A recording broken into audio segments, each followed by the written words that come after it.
We have just taken the worship here at Fulwood. This is the film of us creating the service.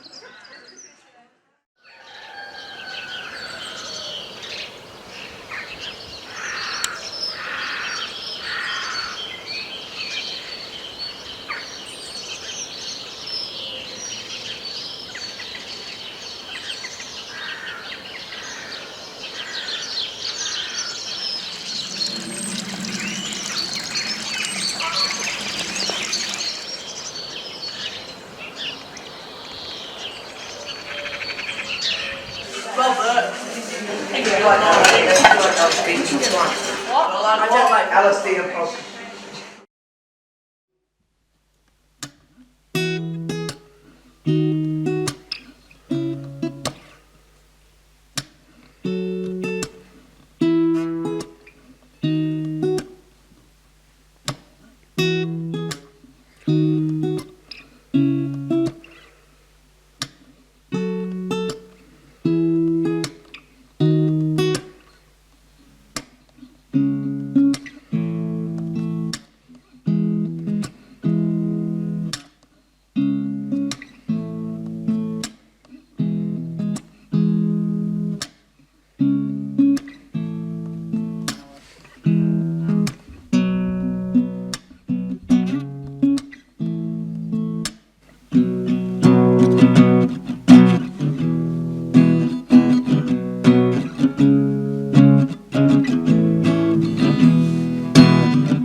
We'd like to offer you some time to use this collage as a prompt to think about what is contained within your world, what is damaged and what is beautiful. A little star comes down to earth, but at the sight of all the silence and things, he just starts to burst out in tears. He goes back to his home and tells the other fellow stars of his odd experience down on earth. And after that, every star feels sorry for the lack of not having sound, so they all come down to earth and contribute one sound each, e.g. a bird's tweet or a dog's bark. And then once they're all complete, the little star returns one more time to contribute the last sound, which was crying. And every single time a baby's born, the little star has to come down to give its cry.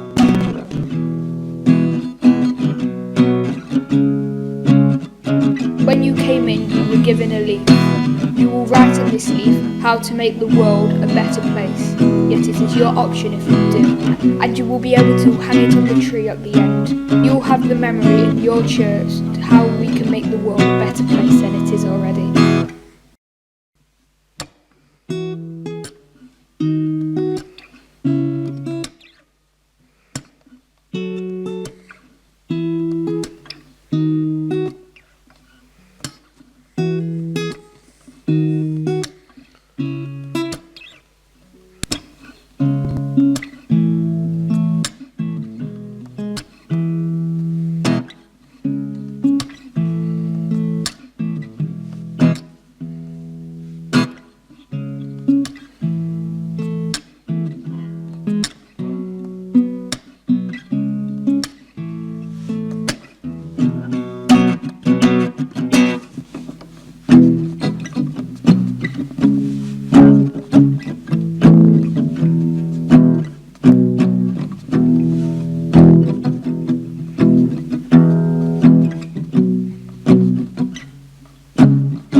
kindler of the stars and of the fire at earth's heart, be with us now as we kindle this flame, symbol of our own flickering spirits, as they reach out to you and to each other in reverence and love. Fulwood Chapel asked us to lead the service, and so we decided to link it with nature because of WWF Earth Hour. This poem by Adrian Mitchell was the #1 choice of poem to send out into space to tell other life forms about what it means to be human. Amy and I will read out Adrian's poem, and then Millie, Josh and Lily will share their reflections of what it means to be human. Human beings, look at your hands, your beautiful, useful hands. You're not an ape, you're not a parrot, you're not a slow loris or a smart missile, you're human. Not British, not American, not Israeli, not Palestinian, you're human. Not Catholic, not Protestant, not Muslim, not Hindu, you're human. We all start human, we end up human. Human first, human last, we're human or we're nothing. Nothing but bombs and poison gas, nothing but guns and torturers, nothing but slaves of greed and war if we're not human. Look at your body with its amazing systems of nerves, wires and blood canals. Think about your mind which can think about itself and the whole universe. Look at your face which can freeze into horror or melt into love. Look at all that life, all that beauty. You're human, they are human, we are human. Let's try to be human. Dance. Being human is having the choice to do evil, having conscious thought and self-awareness, building a society, having language, having a culture, hating and loving, changing the world and playing God. Being human is having a good life and enjoying it with friendship, love, peace and laughter. Being part of a family if you know them or not. Being social, having fun, being happy, enjoying peace and nature. Striving to get a good job, managing money in a good or bad way, and religion. Being human is having complex language to describe everything.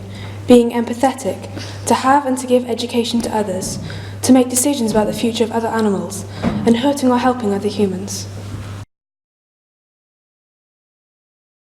Close your eyes and think of all the lush green in the world. Think of the blue skies and rolling hills, the flowers coating forest floors, and the waves ebbing and flowing over the sand.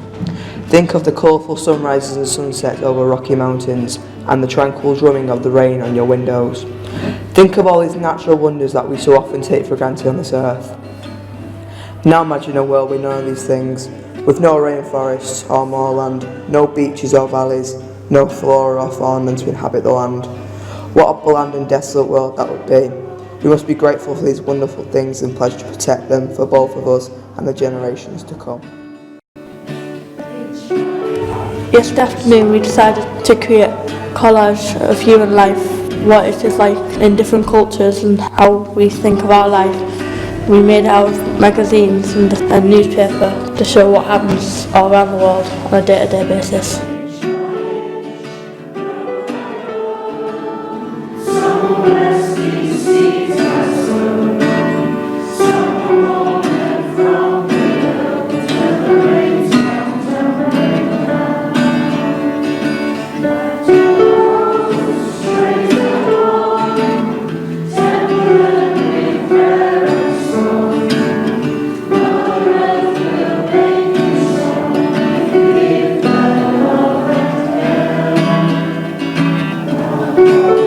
Please God, give us the patience to fix what we've done wrong to your world, and make a new start and turn a new leaf. Help make these wishes become reality and not just hopes.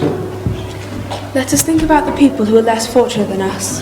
Think about the people who don't have the resources we take for granted, such as schools, electricity, home, food, clean water and money. Please God, can we all reunite as one people to tackle our challenges together and give back respect for the world around us and to start a new life. Amen.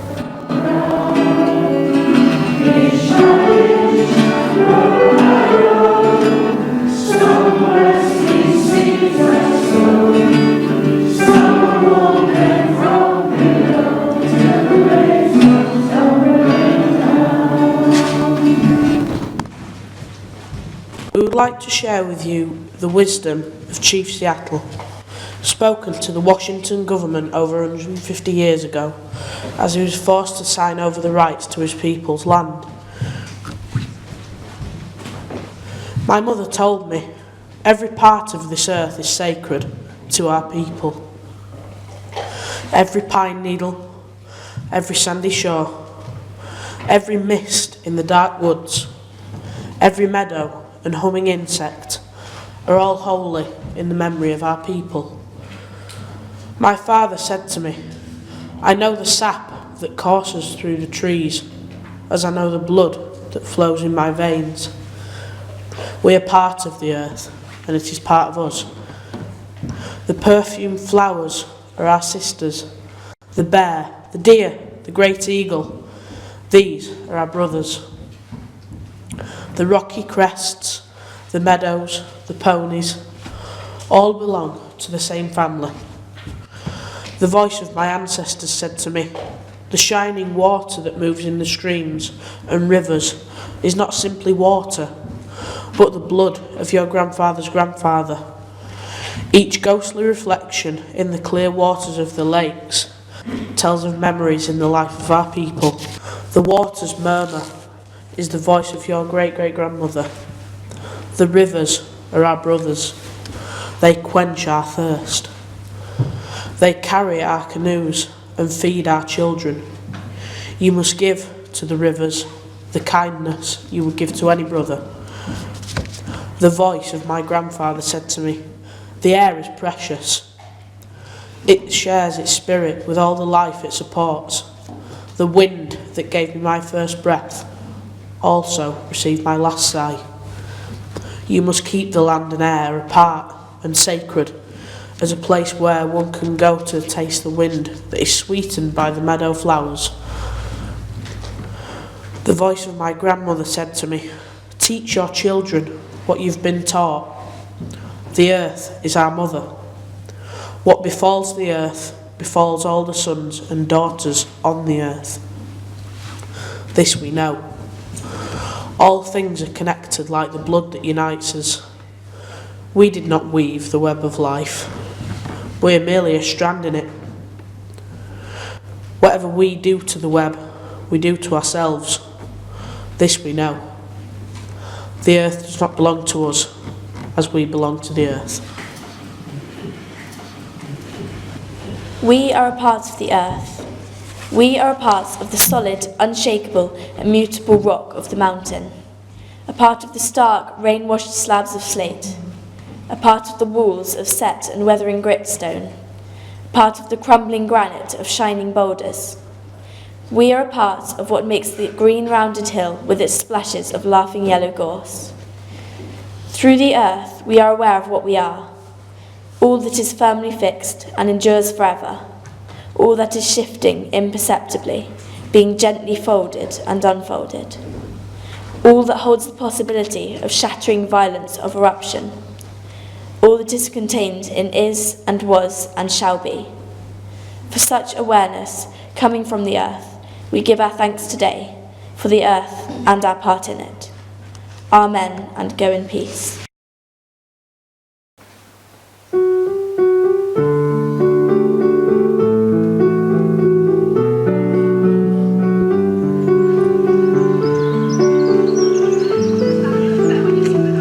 We hope you enjoyed the film.